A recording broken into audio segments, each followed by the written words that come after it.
Greatest of the greatest of the greatest of the greatest of the greatest Nigeria youth. Do you people love Tinubu? Do you people love me? You guys know, I told you, Tinubu all the way. Ladies and gentlemen, I am here today as next president once again to endorse Tinubu. Tinubu, yeah, Tinubu. Tinubu, yeah, Tinubu. Now you go, you know. Now you go, you know. Tinubu, yeah, Tinubu. Broom, broom, broom, broom, broom, broom, broom, broom, broom, broom, broom, broom. Broom, broom, broom,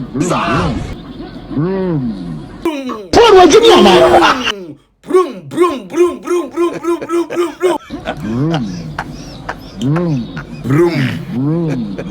broom. Everybody, let me see your broom, broom, broom, broom, broom, broom, broom, broom. Tinubu, hey, Tinubu. Hey, Tinubu. Now you go, Reno. Now you go, Reno. Tinubu, hey, Tinubu. Everybody, let me see your broom, broom, broom, broom, broom, broom, broom, broom. Amanda, long live the spirit of Thomas Sankara, long live. Long live the spirit of Oliver Tambo, long live. Long live the spirit of Gwerigwala, long live. Long live the dying spirit of Jacob Zuma, long live. Amanda, Martha, Amanda. Comrades, as in Kondo West, we are very delighted to be here and supporting March and March and the people of Zimbabwe. Were positioned very well by the leadership of Mkondo Wesizwe that we were supporting March and March and will support it until it ends, until you said until we win. As Mkondo Wesizwe, that's our position. Thank you. Your name? No matches. Greetings to everyone. All right, my people, everywhere go. Zimbabweans are now supporting March and March. Ladies and gentlemen, now, long live March and March. Long live Jacinta. Long live. Long live South Africa. Long live.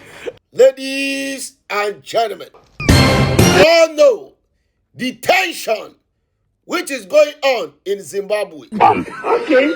And ladies and gentlemen, Zimbabwe and South Africa are like brothers and sisters. Ladies and gentlemen, when South Africa is good today, Zimbabwe will also be good. South Africa cannot be good and Zimbabwe will be bad. Ladies and gentlemen, now, so far as they are supporting March and March, ladies and gentlemen, now let us go and check what is the tension going on currently in Zimbabwe, which is making Zimbabweans supporting March and March. Currently, Zimbabwe is facing high political tension following constitutional change that will extend their president Mnangagwa to rule till 2030. Ladies and gentlemen, to rule Zimbabwe to 2030. ladies and gentlemen. Now, so far as you guys are supporting March and March, that means you have actually invited the next president and the rest of all the bloggers who supported South Africa during their March and March, which is still ongoing. Yes, you have invited us too. Dear, and this is my take. First of all, Zimbabweans, be ready. Be ready. Because as the next presidents and all the bloggers, we don't support people who are dull, who are feral. We want that enthusiasm. We want that energy, which is from South Africa. This is how we walk. We don't walk with losers. We always want to walk with winners. So see yourself to becoming great. And first of all, drag that president to the International Criminal Court. I'll come there. I said, first of all, drag the president. Sue him into the International Criminal Courts. The next president and the team will come there to support. From there, we will pick it from there. If he still refuse and playing stubborn in that country, then the March and March all over the world. We are international. March and March is not just South Africa. We are all over the world, including the United States. We are all over the world. Yes, yes. So we will come there and do what we know how to do best. Yes. Anyway, I go by the name the national president, and I still remain your number one favorite president all over the world. See, we say power to the Rangers.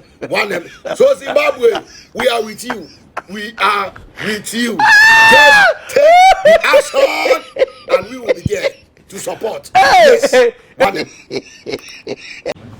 Our primary problem in Zimbabwe, whenever I try to trace back the root of our problems, it always comes down to when the government started to suppress citizens' voices. In Zimbabwe, you are not allowed to disagree with the government without being violated. And I believe that is the root of our challenges as a country. Because when people cannot speak without fear about their challenges as citizens, the government begins to govern with incomplete information. As a president, as a cabinet minister, you cannot visit every hospital. You cannot visit every school. You cannot travel on every road to see its condition. So it's important for citizens to have the platform, to be given the platform to say, these are the challenges that we have in our community. All right, so if you think about it, Zimbabwe's challenges can be traced back to this exact issue. That is why our memorandum of demand primarily focuses on the restoration of the right to peaceful protest in Zimbabwe. For example, no to the constitutional amendment extending the president's term. That is a valid demand. But that is a demand we should make in Zimbabwe, not here. South Africans are here to help us to ask our government to open up the democratic space, to allow us to exercise our rights peacefully without being violated. Once we have that, then we can say to our government on our own, these are the things that I have a problem with in our country that I would like us to address. But until the issue of citizens being allowed to disagree with the government without being violated is addressed, nothing will ever work in our country.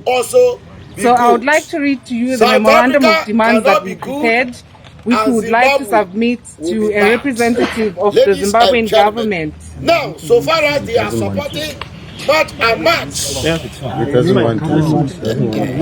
ladies and gentlemen, now let us go and check. It seems he would like to stay inside and not come outside. So the same culture of fear that the Zimbabwean government... Zimbabwe is facing high political tension. The same culture of fear that the Zimbabwean government subjects its citizens to, it seems even the government expects it from us, but they should not fear us. We are here peacefully and we are going to resolve our problems peacefully. I would like to read the memorandum of demands to you, which is for the restoration of the right to peaceful assembly in Zimbabwe. We, the citizens of Zimbabwe, acting in accordance with sections 58, 59, 61, and 67 of the Constitution of Zimbabwe, peacefully present this memorandum of demands. We believe Zimbabwe's greatest challenge is not simply unemployment, inflation, corruption, or constitutional decline. It is the gradual breakdown of communication between the governed and those who govern. It is that we have lost one of the most important tools for solving problems before they become crises: the ability of ordinary citizens to speak, organize, assemble, and peacefully protest without fear. When citizens no longer feel they can speak honestly, organize freely, assemble peacefully, and express disagreement without fear, the government begins governing with incomplete information. Protest need not be understood as an act of rebellion. It can instead be understood as an act of truth-telling.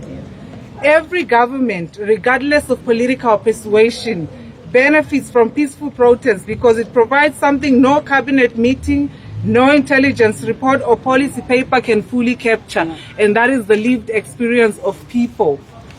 It is a way for communities to express grievances openly rather than allowing resentment to fester into hatred or violence. For Zimbabwe, allowing peaceful protest is therefore more than a constitutional obligation.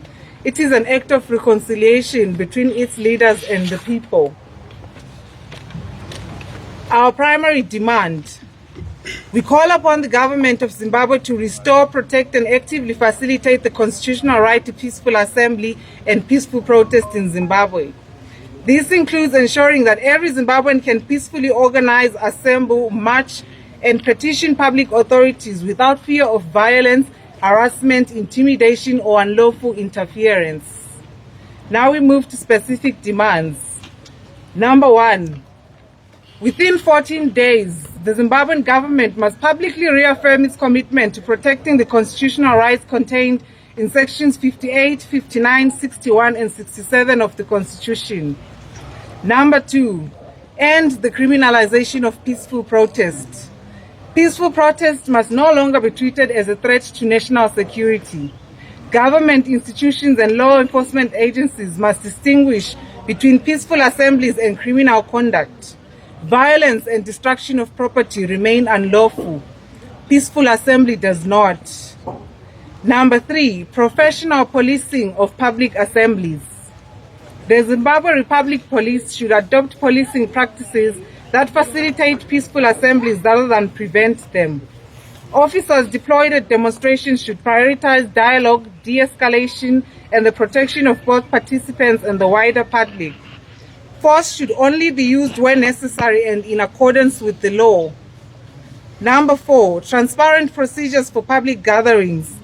Any administrative procedures relating to public assemblies should be applied consistently, transparently, and without political discrimination. Citizens should receive clear reasons whenever authorities believe a gathering cannot proceed, together with an opportunity to challenge that decision through lawful processes.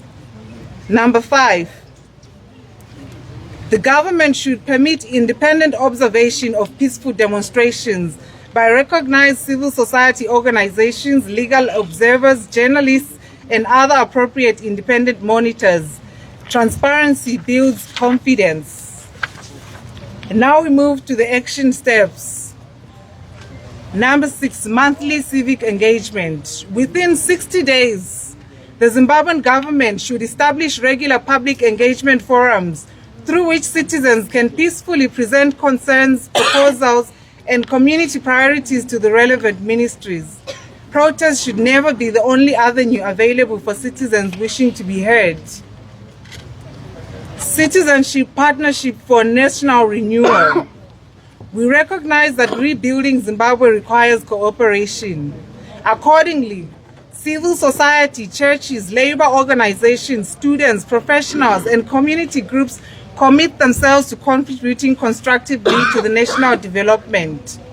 Over the coming months, We intend to compile independent community reports identifying practical challenges affecting schools, hospitals, roads, water infrastructure, and other public services in Zimbabwe.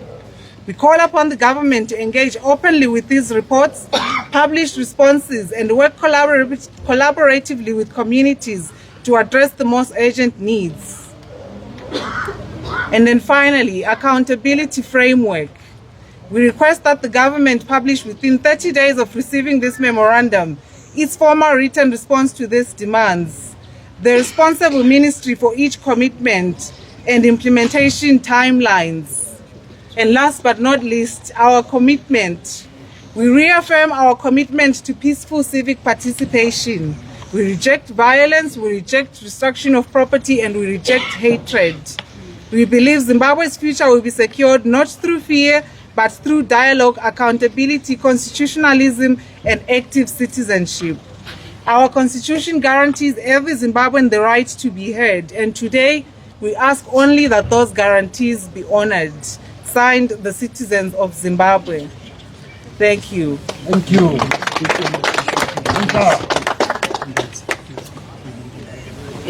We also would like to take the opportunity to request that the Zimbabwean government release all political prisoners, including Bheki Philombezi, who was arrested simply for trying to organize a peaceful protest. Thank you. Yeah, thank you. Thank you very much. Where your friend is young president. The number one young president in the whole world. The whole world. No any comparison. People Everywhere.